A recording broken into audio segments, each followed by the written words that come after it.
welcome everyone. I'm Wildy Chia, and I hope that you have been following my videos, or that if you attend my classes, you've been following my classes throughout. Now this video is specifically a revision, a last-minute revision for all my students who are taking this course at SAA. Right. I hope that all of you have been, hard at work. Alright. But even if you're not my student at SAA, well, this is a general revision that would be applicable to you if you are taking the FIA FFM exams. Alright, so it's a quick revision. So if you happen to have problems and then you think that, what did you miss out? Okay, this is not meant to be a complete checklist, but it should be good enough for you to, try to refresh yourself on certain key items. So for more videos, you can of course access my channel at www.youtube.com/231WILDY, no space. Okay, with that, let's proceed with our revision of the FIA FFM exams for the last time. Well, the key thing about this subject is that at this time, very important is that remember that this exam comprises of two components.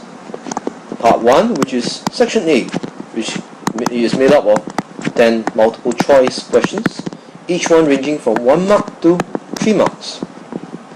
And then Section B, where you have 6 questions in total, and the question mark ranging from 10 to 20 marks. Now your objective in the exam is to ensure that you attempt all questions. Leave no questions unanswered. Very important. Alright? Now first off, I have to ask you, have you attempted your MCQs? Especially the past year MCQs? Right, you should have. At least make sure that you have looked through the latest one, the pilot paper. Make sure that you went through the pilot paper and that you have attempted the MCQ at least, so that gets you mentally prepared. Alright? Now as for Section B, okay, I know that if you have been doing it last minute or that you have done nothing, again, make sure that you have a look at the pilot paper before you go for the exams. Right? Okay, let's go on to the main things that you must know in the syllabus. The main things in the syllabus that you must know, and I say the main things because these are things that you cannot afford not to miss. I assume that you have done a revision, so you might want to look through these main things, make sure that you have a clear grasp of these key things. Well, item 1 is working capital management. Right, working capital management, where you must know what is it important. Why is it so important? Okay, and what is it about? It's about managing the debtors and the creditors and the stocks of the company. So by managing this is also to ensure that ultimately the business will be able to have sufficient working capital and that there will be no shortages, and that the business could cover things like being able to cover its current liabilities, covering things such as its operating expenses. So that's important, which is why you have to manage your working capital as best as possible, or rather the business has to manage its working capital as best as possible, right? And not being able to manage working capital means that liabilities, especially the current liabilities, will be too much and the business may not be able to cover that, and if it's not able to cover the current liabilities, the business will run a high risk of being insolvent or closed down. Okay, and of course, not only that, having sufficient working capital also means that operating expenses can be covered, such as rental, wages, and all these are critical for the smooth functioning of the company. Now, on to the calculations. What are the key calculations that you must know? Make sure that you know how to calculate the working capital cycle. Now, basically, working capital cycle generally is calculated by taking the stock holding period minus against the debtor collection period, not minus, apologies, plus debtor collection period, and then minus against your creditor payment period. Alright, Now, for the stock holding period, this can be divided into, more specifically, raw material holding period, work in progress holding period, and what else?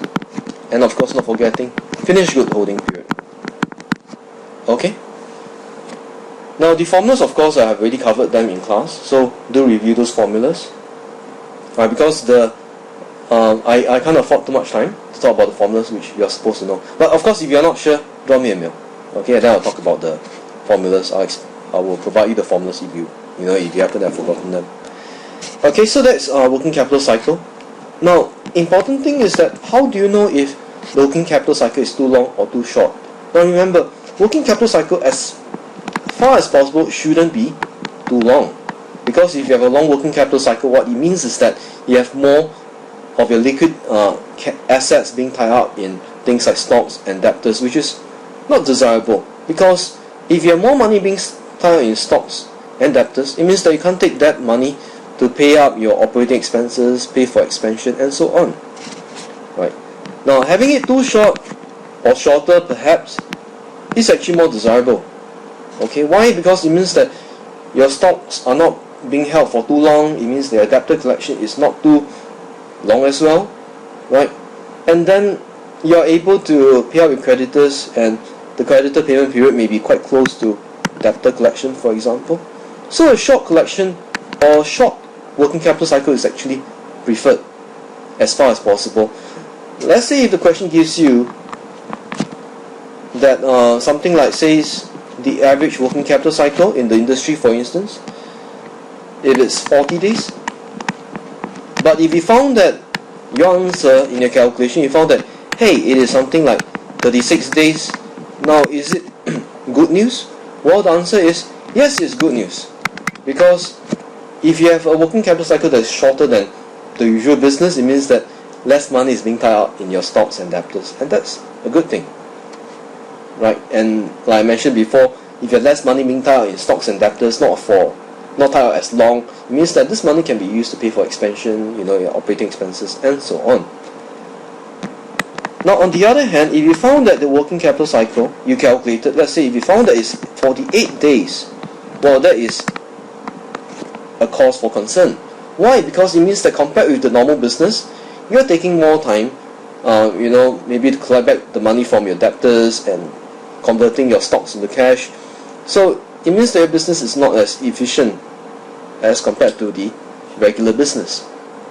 Alright, so that's how you interpret working capital cycle.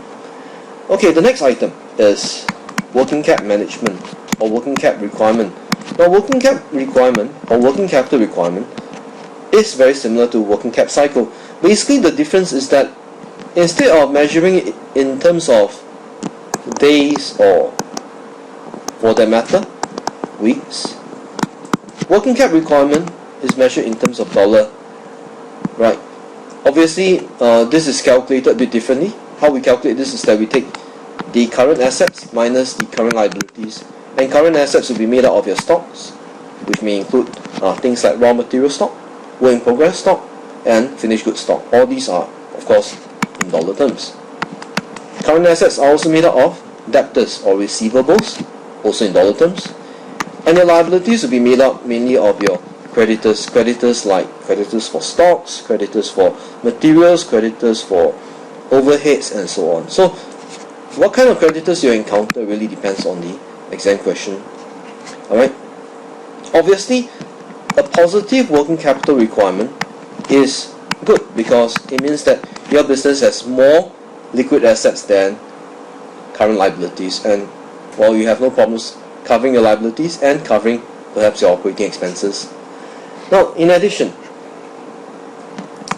if on the other hand you found that your working cap requirement is a negative result, it means that you better be worried because your current assets, the liquid assets, are not sufficient to cover your current liabilities.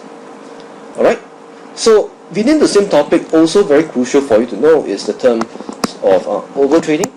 Do you recall the term overtrading? Right, overtrading basically is a situation where the business is trading at a volume higher than what the available capital can support. Now that is actually an undesirable situation. How do you know that a business has overtrading? While you look at the asset test, if he has a poor asset test, it means that it's probably overtrading, for example. Right, things like, for example, high volume of sales.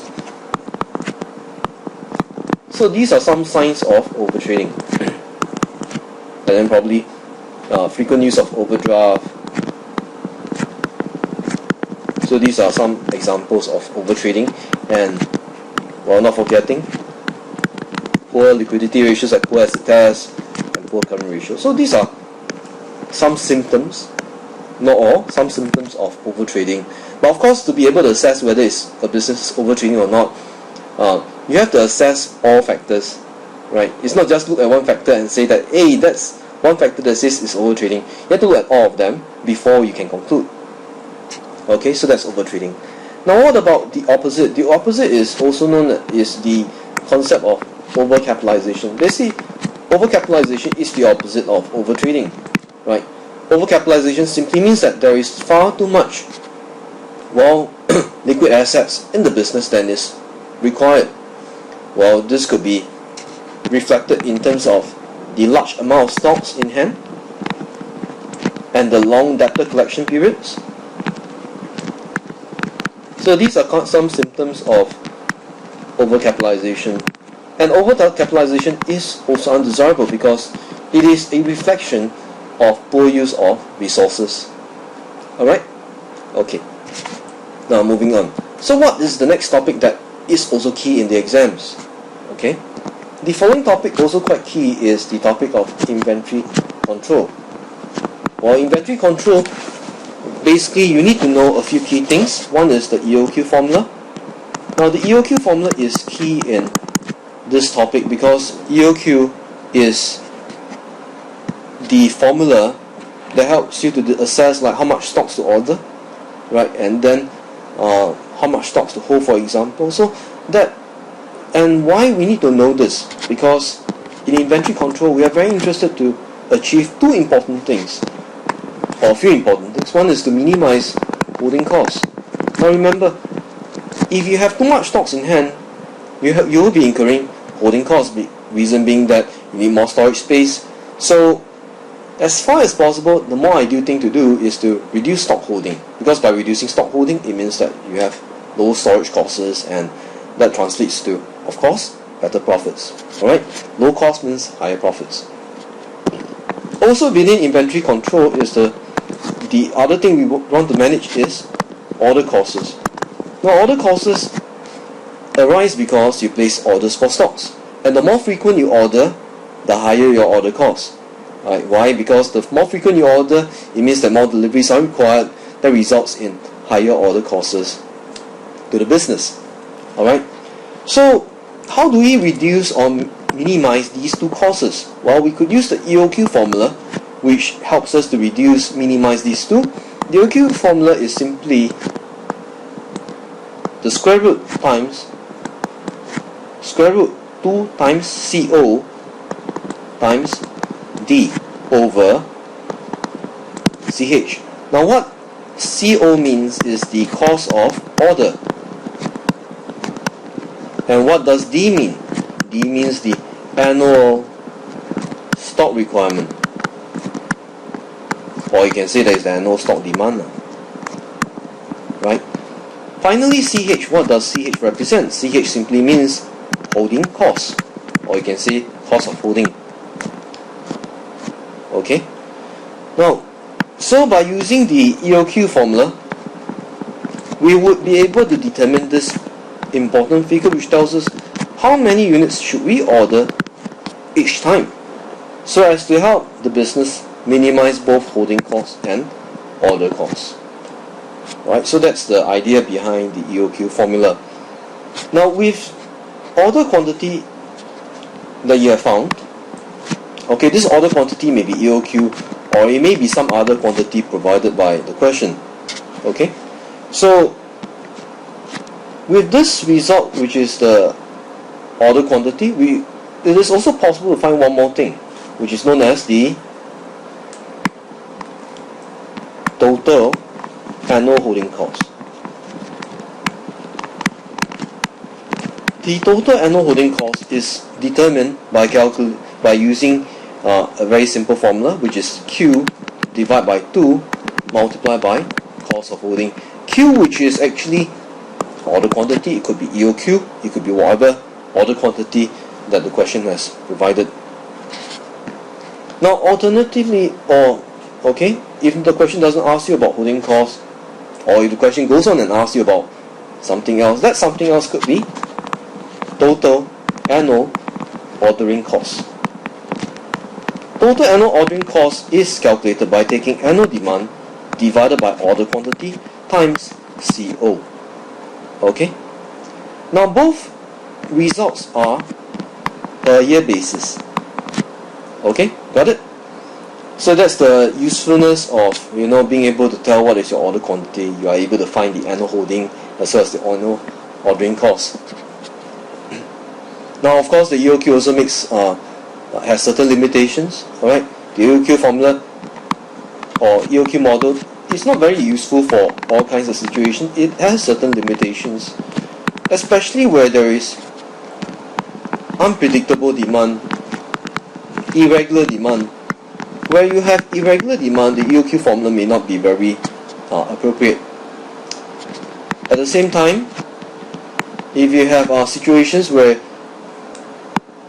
the order costs and holding costs are also not constant, that may pose a problem when you try to apply the EOQ model. Alright? So that's EOQ. Now next, what about other methods of inventory control? One other method of inventory control is known as the just-in-time inventory system. Basically, the just-in-time inventory system aims to minimize stock holding. Okay? Or even eliminate stock holding completely. It ensures that there is continuous flow of materials throughout the production process, and that the production is planned in accordance with customer demand.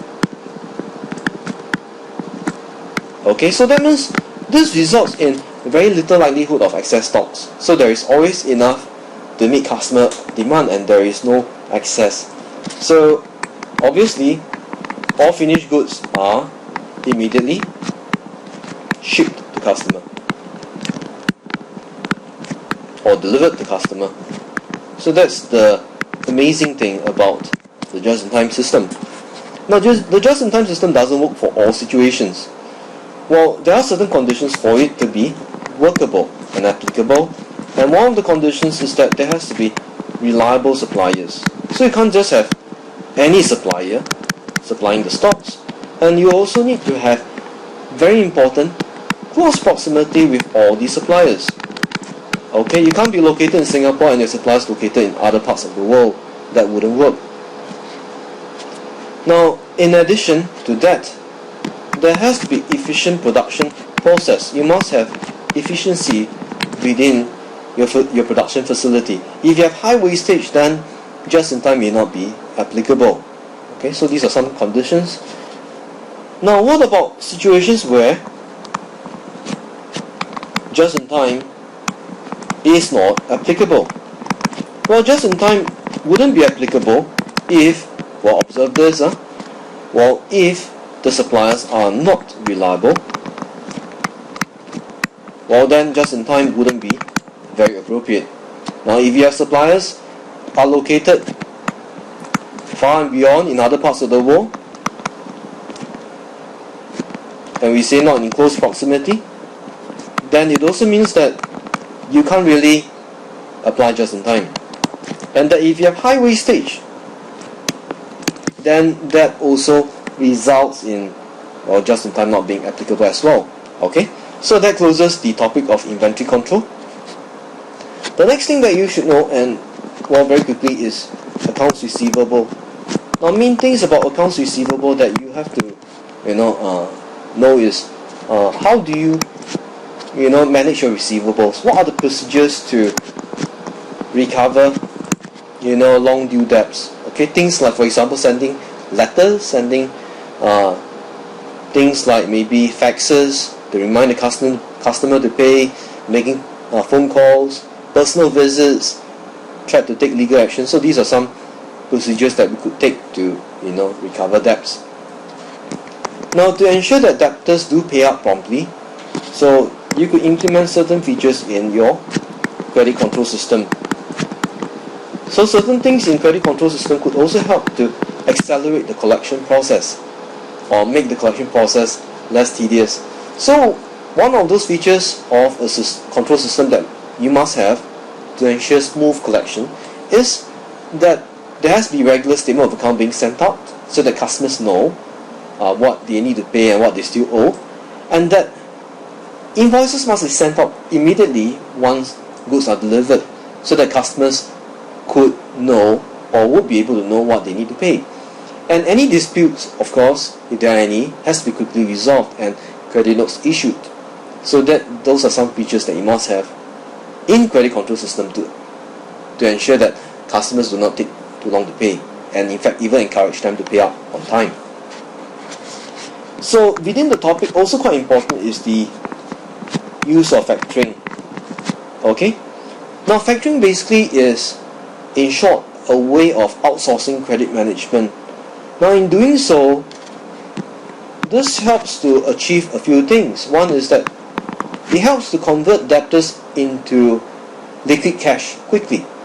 So this has the ability to improve liquidity, and it reduces problems like difficulty in collection, and that if the business can't collect back the money from customers, then that will affect liquidity. So factoring aims to eliminate problems like this where recovery of debts is an issue, and that by having the factor to come in and take over the debtors, that should help the business achieve better liquidity. Now, however, factoring is not without cost, because factoring comes with certain charges like admin fee, right? So it's not free. Every year the factor company will actually charge a certain amount of fee for managing the company's receivables or sales ledger. And there is also the financing cost. Right? By taking over the debtors and providing cash in advance, the factor is actually providing a form of financing. And because it's a form of financing, the factor charges an interest to the company. And last of all, may not be last of all, it depends on the question,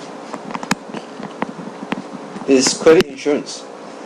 Factor also provides non-recourse arrangement where there is actually protection against bad debts. So it is quite a useful service because it helps to eliminate problems like the risk of bad debts. Obviously, with non-recourse, it's a bit more expensive. There is more cost involved, right? Though the business saves the headache of having to worry about debtors not paying up and that there will be bad debts. Okay, so you also have the other form of arrangement, which is actually with recourse. Now, with recourse is the opposite of non-recourse.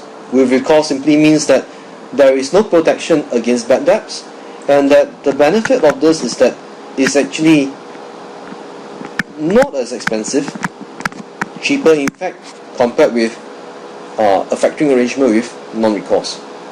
Okay, so those are the two. And note, with recourse means that there is no protection against bad debts, whereas non-recourse means that there is protection. Okay, remember that? One gives you no protection against bad debts. Okay, that's bad news. And the other gives you protection against bad debts, which is good. A good thing for the company, but at a higher cost. Alright, so that is factoring. Now, and then of course we have another very key topic here, which is invoice discounting. Now, invoice discounting is different from factoring. Now, why? Because in invoice discounting, the discounter does not take over the collection of debts and they do not play any role in the credit management of the company. So what the discounter does is that the discounter assesses the debtors to be so-called sold to the discounter, and then the discounter would then, they would have an approved list of debtors that could be sold to them or transferred to them, and then the company has the right to choose selectively which invoice to be to be sold to the discounter, and in return this results in better liquidity, and at the same time the discounter doesn't take over the collection of the debts. The discounter merely provides an advance based on whatever invoices provided by the company. So the idea here is that it provides an improvement in liquidity. Of course, at the same time, the discounter doesn't take over any of the collection process. They do not even come in and manage the sales ledger of the company. They have no role in credit management. So that's invoice discounting. Alright. Also in this topic is the concept of the legal terms, especially the elements of a contract. Do you remember what are the elements of a contract? Well, they are namely your offer, right? Consideration, acceptance, and what we say, the legal intention. Right, it's important for you to know what are the definitions, just roughly know what they are. So what's an offer? Basically an offer can be verbal, it can be written. Basically it's made from one party to another. Alright, can be to anyone. Now, and of course the offer can expire at any time. Consideration, however, is basically a price, usually in the form of money, paid in exchange for what is offered. So that's consideration. Now one more is acceptance. What is acceptance? Acceptance basically means that the offeror, one party who made the offer to the other. So let's say you are the one who's receiving the offer, and you felt that the offer is reasonable, and then what you do is that you accept the offer unconditionally. So we term that as acceptance. Acceptance simply means that you accept what is being offered to you without conditions. And acceptance can be both written, it can be oral, okay? But of course it depends. If it's a contract to purchase land, then it has to be written. Okay, again it depends. So last one is legal intention. So both parties to the contract have intention to form a legal relationship. Okay, so that's the legal terms, very important. Okay, good. So we have covered that, and then payables. Okay, also another key topic. Right, note that what's so important about payables? Basically, payables are the people, the creditors, to provide you goods and services, and they are important because in providing you trade credit, this trade credit provides you with interest-free financing for a short period of time, very attractive, and of course giving you some trade credit, sometimes payables will want you to pay earlier. If they do want you to pay earlier, they might give you a certain percentage of discount.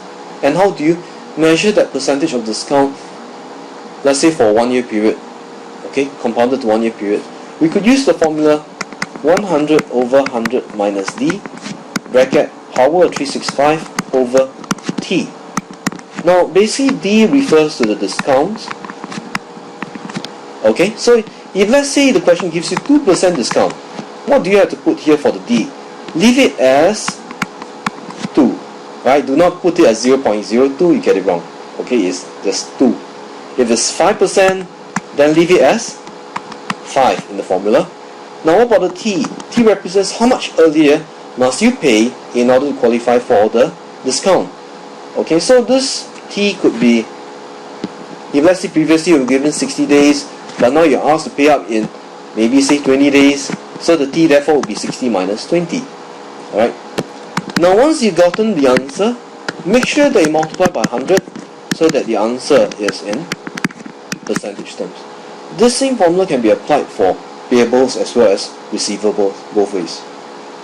Okay, so that's payables, one of the important formulas. Going on. Okay, so what else do you need to know? Well, try to recall. Another thing is managing surplus. The topic of managing surplus talks about investments, how do you invest, the 4 things you must consider in your investment decisions. What are the 4 of them? Okay, the 4 of them are risk, return, maturity. Alright, risk, return, maturity, and what else could you recall? And not to forget, liquidity. Now what we mean by risk is that, take note, it doesn't mean the risk of loss, but the variability of losses and gains. So it's not just variability of losses, but also of gains from an investment. Alright, so that's risk. Risk refers to the variability of losses and gains in investing in, let's say, an asset. Now what about return? Return, there are 2 types. One is income return and the other is capital return. Now income return simply happens when you invest, let's say, in stocks. Then you get a dividend return. That dividend return is income return. Let's say if you invested in bonds, you got back coupons paid to you every 6 months. That coupon is an income return. Capital return simply means that the investment that you have bought has appreciated, for example. So the appreciation in the value of the investment is known as capital return. Alright? Maturity refers to how long you need to hold an investment before you could obtain back the principal. That's maturity. What about liquidity? Liquidity refers to how easy it is, for example, to liquidate an investment and with minimal losses. That's liquidity. So certain things with very good liquidity would be like gold, for instance, and stocks of listed companies. So these have very high liquidity. Alright. Now it's also important to be able to appreciate the relationship between these 4 items. Like for instance, if you look at something like risk and return, what's the relationship? Well, the relationship is that where an investment is of high risk and even higher risk, it is possible to expect that there would also be higher corresponding returns. Now the key investments that we have covered in the mock syllabus, namely, for example, in the money market, what are they? Well, things like the certificate of deposit, things like, for instance, the bill of exchange, commercial paper, and deposits. Now you should know how to explain these terms, right? What are certificates of deposit? Basically, it means that it is a certificate to show that a deposit has been placed with the bank or building society, and this certificate of deposit is of low risk and it's highly liquid. It's traded in the money market. What about bill of exchange? Bill of exchange are of 2 types. Either it's a term bill or it's a side bill. Basically, a bill of exchange is a promissory note, and that it is where the one party has promised to make the payment to the other. So it could be a term bill. A term bill means that when this term bill is presented, the debtor or the other party will have to pay up what they have promised to pay. Sorry, that is the side bill. Okay, what about term bill? A term bill simply means that this bill, you won't be able to recover any money from the other party until it has reached maybe a certain maturity, let's say maybe 1 week. So only at the end of 1 week, then you can bring the bill of exchange to the debtor's place and recover whatever payment promised by the other party. So that's the 2. The side bill basically is immediate payment when this bill is presented. A term bill means that you can only present the bill and demand for payment only when the maturity has come up. Okay? Commercial paper. Commercial paper is basically a short-term promissory note. Okay, and is unsecured, usually it's very, the maturity is very, it's very short. It could be like 3 months or so. Okay, it's unsecured. Then you have deposits, usually placed with the banks or building society. Okay, so there are other investments like in the capital market, like for instance, shares, bonds, and then within bonds you have convertible, right? What is a convertible? Convertible basically is a bond that allows you to convert into ordinary shares of a company, right? And what else? You have things like debentures. Basically, these are issued by companies. Usually, it is secured, and that it comes with either fixed rate of interest or floating rate of interest. Well, there are other things like options, for instance, and so on. Other types of investments. Right. Maybe I use that other term that you came across in the textbook. Warrants. Okay, warrant is a form of option. Basically, a warrant gives you a right to purchase the stocks of a company at a future date. Alright, and warrants have an expiry date, or I should say maturity date. Do note that the warrant has no dollar value the moment that it has exceeded its expiry date. Alright, so those are the usual investments that that you must know for exams. Now, next, what else do you need to know? Alright, additional term. What's the difference between primary and secondary market? The difference between the two is that primary market is where new securities are issued for the first time, whereas secondary market is where already issued securities are bought and sold, they are traded. Okay, so that's the difference between the two, right? Now, so we have completed that, and then let's quickly move on to financing. Now, the textbooks also refers to this as managing cash shortages or deficits. Okay, financing. What do you need to know about financing? Basically, what are the different forms of financing? So, in general, there are like 3 separate categories of financing. One is short-term. Short-term financing would namely comprise of trade credit provided by suppliers, overdraft financing provided by the bank, short-term loans provided by the bank, and so on. Medium term. What do you have in medium term? Well, medium term financing normally comprise of things like leases, which could be operating in nature, or finance lease. Right. The nature of an operating lease is that it is basically short-term rental for use of an asset, whereas a finance lease is like it's basically like financing to acquire an asset, so a bit different. And we have hire purchase. Hire purchase basically is the difference between hire purchase and lease is that hire purchase involves a form of down payment and regular installments. And very important, a hire purchase eventually leads to ownership, rightful ownership over the asset, whereas for lease, there is no transfer of ownership unless given certain circumstances. Like for example, for finance lease, if let's say the lessor is given that option for the lessee to acquire the asset at a token amount or a nominal amount, then yes, a finance lease could also provide an opportunity for ownership. Okay, so it depends. But generally, leases don't provide any guaranteed, transfer of ownership to the lessee. Now, next, long-term financing. What are mainly in long-term financing? Well, things like, for example, equity and debt. So, when you talk about equity, it's usually about your shares. How could you use shares to raise equity finance? Well, you could use a direct placement.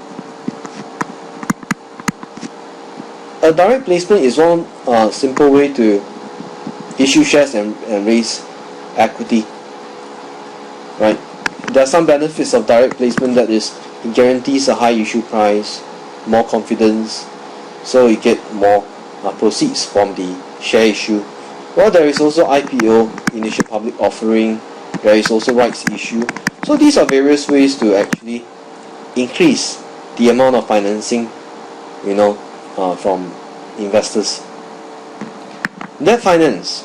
Well, debt finance could be in the form of bonds. Okay, it could be from the bank.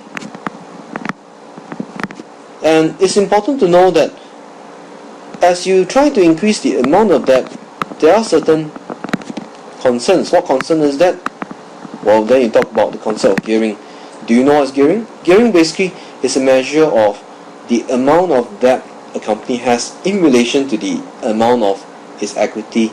So generally, the higher the amount of debt that there is versus the equity of the business, this will generally mean that the business has higher amounts of gearing. On the other hand, if the business has, say, lesser debt but large amounts of equity, what does that mean? It means that the business has lower amounts of gearing. Now, why is gearing such a important thing to know? Because with big or higher amounts of gearing, it means that the bankers may not be so willing to lend money to the business, and that with bigger amounts of gearing, it also means that the business also runs a higher risk of default, which means that the business may not be able to pay out what it owes in terms of principal and interest. And low gearing is preferred because when you have low gearing, it means that the business is less likely to default on its debts by paying up the principal and interest when these come due. So gearing is quite important, and of course we say that being able to raise debt also depends on a few additional factors. It's not like if you want to have debt, you could get it that easily. Getting debt, especially if you go through a bank, means that the bank needs to assess the business from various points of view, right? And one of those things that the bank will look at is your background, the background of your business, as well as your ability to borrow and repay. Borrow and repay. Not just that, but as well as the margin. The banks do not lend for free. The banks need to make sure that if they lend you whatever that you need, the banks need to make sure that the rate that they charge you would allow them to make back a reasonable profit that covers the risk of them providing you the lending. And of course, not forgetting the purpose of the borrowing. So these things have to be considered by the bank before the bank do actually lend you anything. And not forgetting if there is any existing debt. Existing debts would also be a concern. Banks need to make sure that if you have existing debts, you are still able to pay out. Okay, or if not, if you have existing debts, the bank may require the business to pay up those existing debts before taking on new debts. Alright, so that's that. Okay, and okay, so that's good. Now, and what else should you know at this juncture? Now, make sure you know what are the loan covenants, because whatever the bank provides, though in the loan agreements, the banks will include things like the positive and negative and quantitative covenants.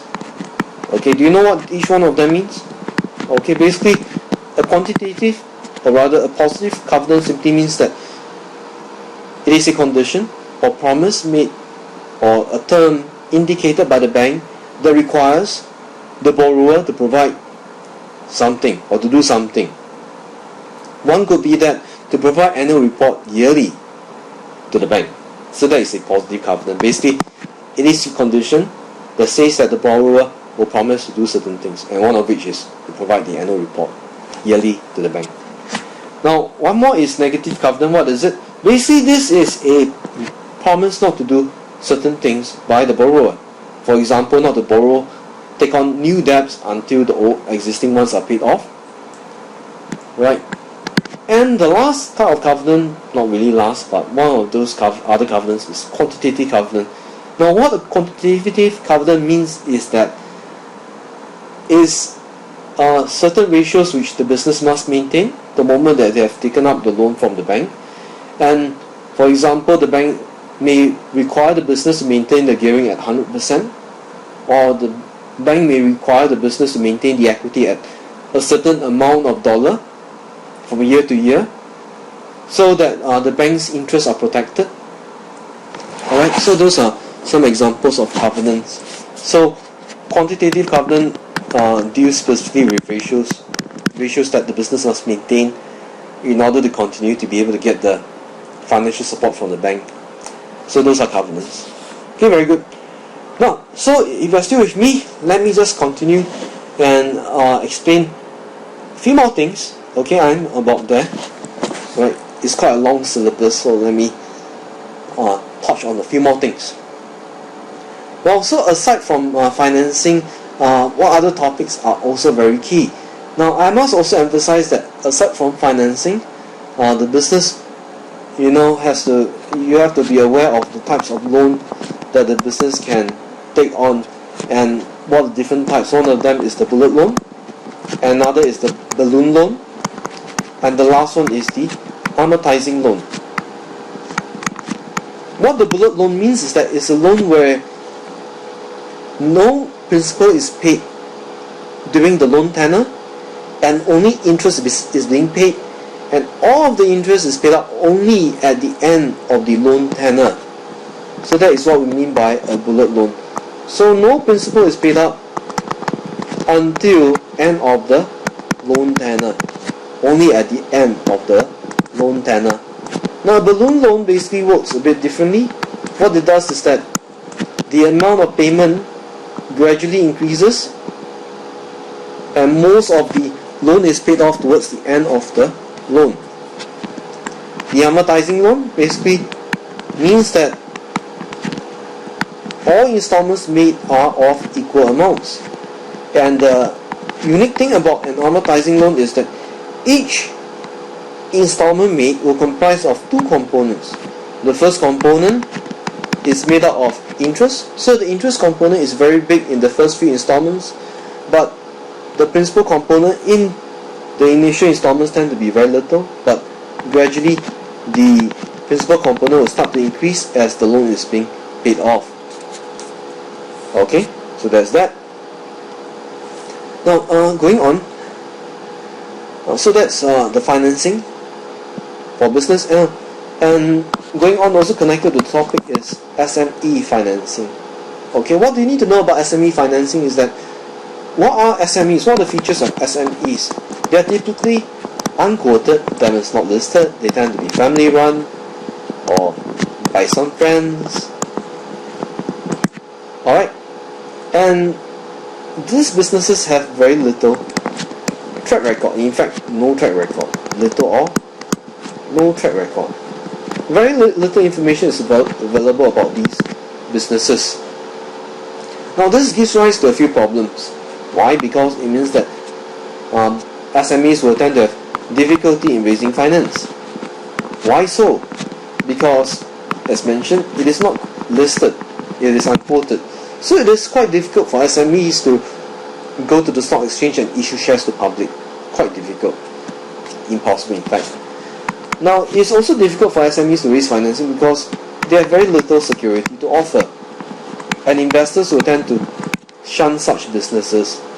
And it's also difficult for SMEs to provide financing because the other fact is that they have too little track record. Such little track record until even banks do not find any comfort, or do not find much comfort in lending money to SMEs. So as a result, what can SMEs do? Well, SMEs can rely on a few sources of financing. Couple of them. One is overdraft, or that's one of the most straightforward form of financing, or the SME could rely on loan financing from the bank. SME can also rely on trade credit. Okay, what else can the SME rely on? Leasing, hire purchase, and not forgetting, SMEs can also go on and issue well, they can also go on to, rely on equity finance, maybe issue some shares to existing shareholders, for example. No. And if there are any of these partial profits not distributed as dividends, returned back as retained profits, those retained profits can also be used. But the problem with retained profits is that they can tend to be a bit little because it depends on partial performance, right? Because if a business has not been performing well, it also means that it wouldn't have much retained earnings or retained profits available at all. The upside of retained earnings is that the use of it, well, is generally not subject to as many conditions. Banks can't tell you that you can't use the retained earnings, well, and you won't have rules from government that tells the business that retained earnings can't be used. So there are little regulations about how it can be used. There is a lot of flexibility on how it can be used. The downside is, of course, as I mentioned, the amount can be quite limited.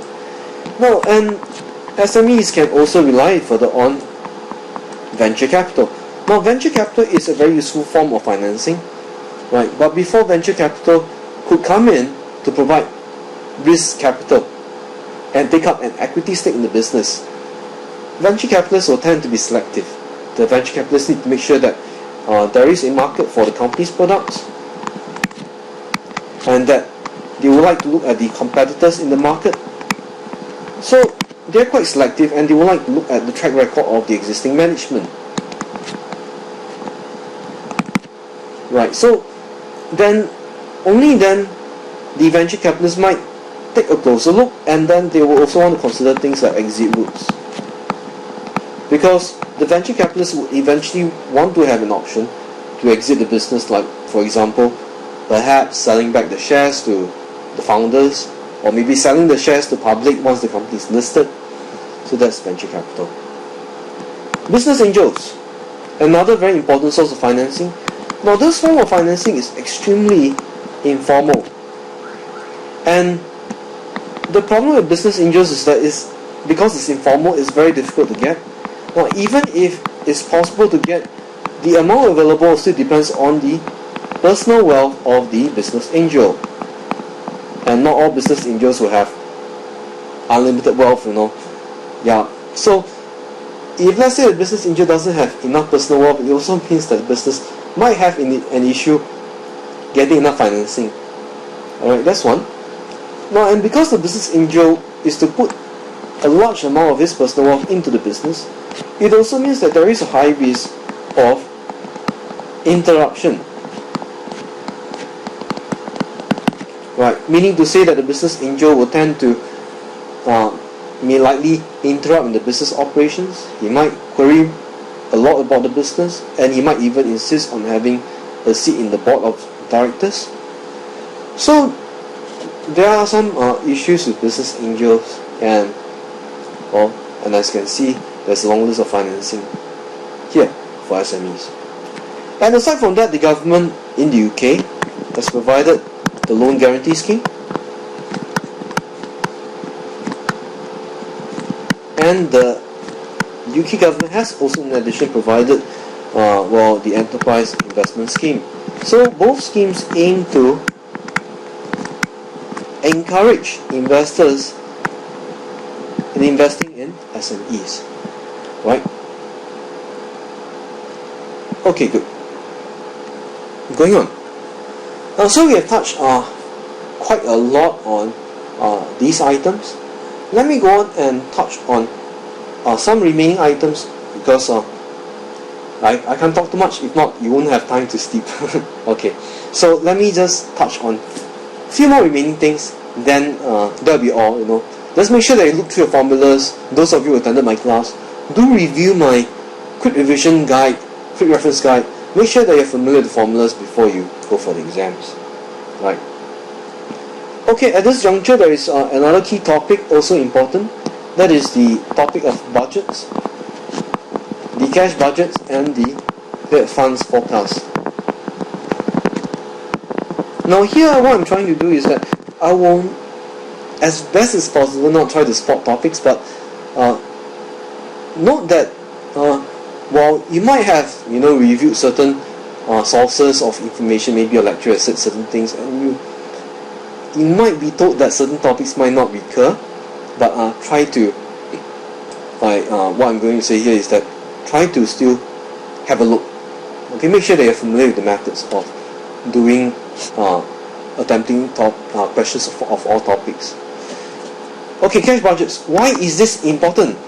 Okay, what is a budget? Basically, a budget is a short-term plan, put in quantitative terms, and basically you need to know how the cash budget is prepared.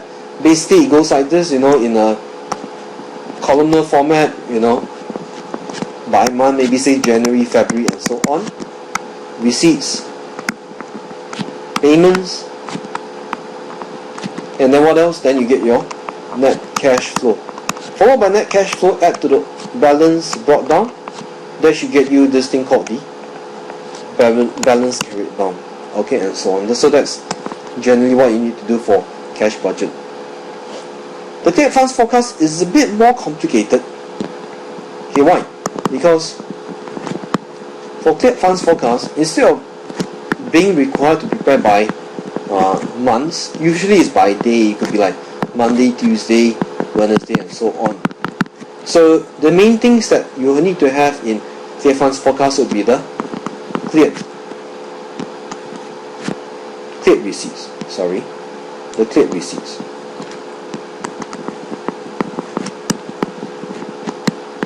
And the cleared payments.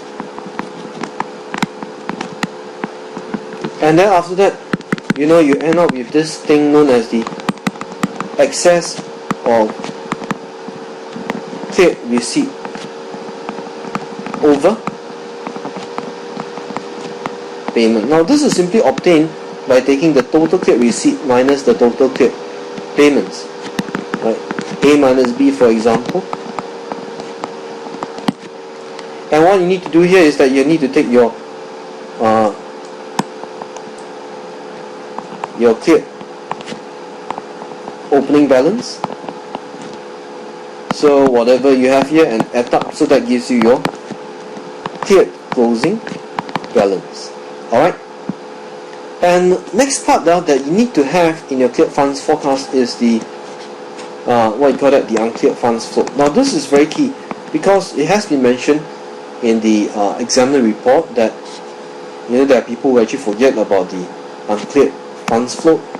Now this is a very important component. Make sure you know how to do this. Right, so there are two parts. One is the receipts and one is the payments. The difference of the two gets you the float. And then you get your total book balance. Now the total book balance is obtained by taking, and I shall put this in red, that is obtained by taking the cleared closing balance plus the float. So that's how you get the total book balance. Alright, so that is the cleared funds float or cleared funds forecast. Very important. Make sure you know the format. Very important. And of course we have done quite a lot of revision. Let me touch on the last item, which is the investment appraisal methods. Now investment appraisal methods, you need to know most of them, right? So there are two types of methods. One is the non-discounted method, non-discounted cash flow method, and the other being the discounted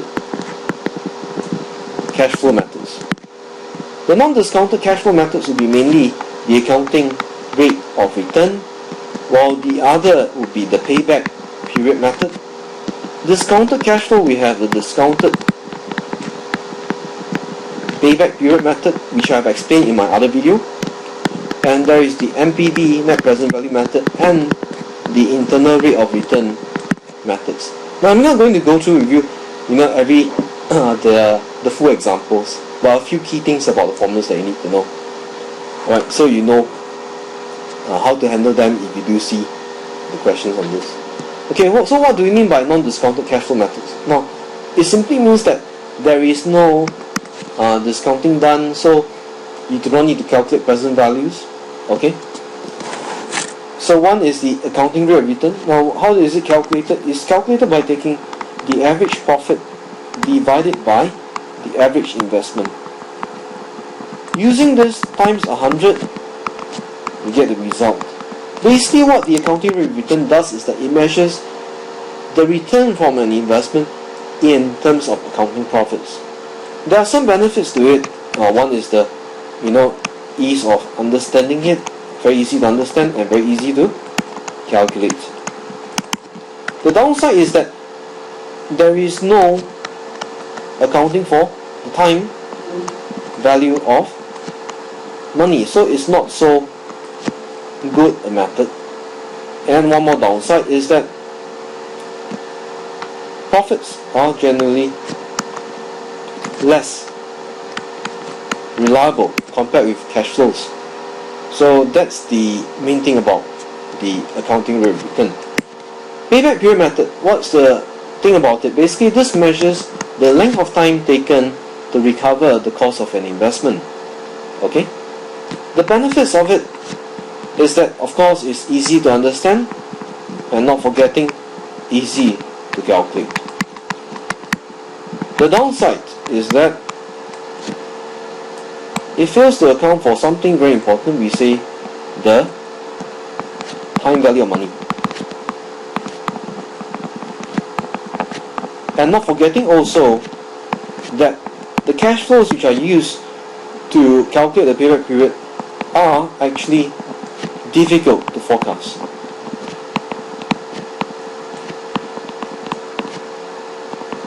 So there are some concerns with using the payback period method. The discounted payback period method has the same features of the normal payback, the simple payback method. Okay, the key thing is that, again, it's easy to understand and easy to calculate. And then, of course, you could say that because the user's cash flow is a lot more reliable, right? It accounts for time value of money, which is good. The downside is that cash flows are, again, difficult to forecast. And not just that, another issue is that it actually fails to account for longer term profitability. So this is not a very desirable method in this sense, but it's still being used because it helps you to assess the other aspect of investment. One more. Okay, net present value method, what does it do? Basically, it does this thing which is to take the sum of present value of future cash flows minus initial investment. The benefit of it is that it considers the time value of money, and then, of course, it maximizes shareholder wealth, which is great. Downside, again, same thing, cash flows are really difficult to forecast. And we also have to consider one more thing, that it's not just difficult to forecast, but the discount rate, the appropriate discount rate, is difficult to determine in reality. So it's not so easy to determine a correct discount rate and use that as the discount rate for all projects. Quite impossible. Last of all, the internal rate of return. The internal rate of return basically is that discount rate which gives you an NPV of 0. The benefit of it is that it accounts for the time value of money, and of course uses cash flows which are far more reliable than accounting profits. The downside is that cash flows are difficult to forecast, and then last of all is that it could give multiple answers, which are also a bad thing.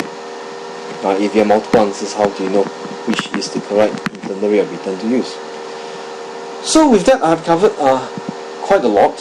Okay, so for exams, make sure that you pay specific attention to appraisal, investment appraisal. Make sure you know how to do your NPV. Make sure you know how to do your inventory calculations.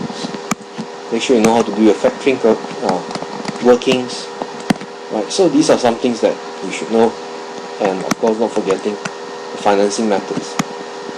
So quite a variety of things, but don't panic. Make sure that you have an early night's sleep and look through those things that I mentioned. Look through again the quick reference formulas that are given you in the revision class. Make sure you're familiar with them and you're ready for the exams. All the best, and I hope that you have benefited from this video, and all the best for exams, really. So if you have any questions, do drop me a mail. I'll try to reply to you as soon as I can.